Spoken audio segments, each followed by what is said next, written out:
If you can look at the three-dimensional anatomy before the surgery starts, it can really help not only perform a safer operation, but also give you more points of fixation to get better correction.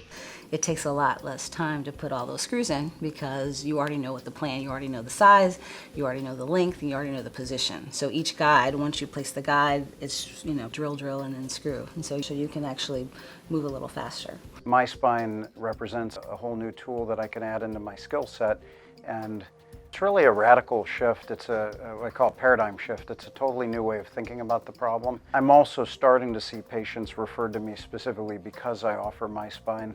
So for me, the question is no longer why should we use 3D imaging for pre-op planning, it's quite simply why not.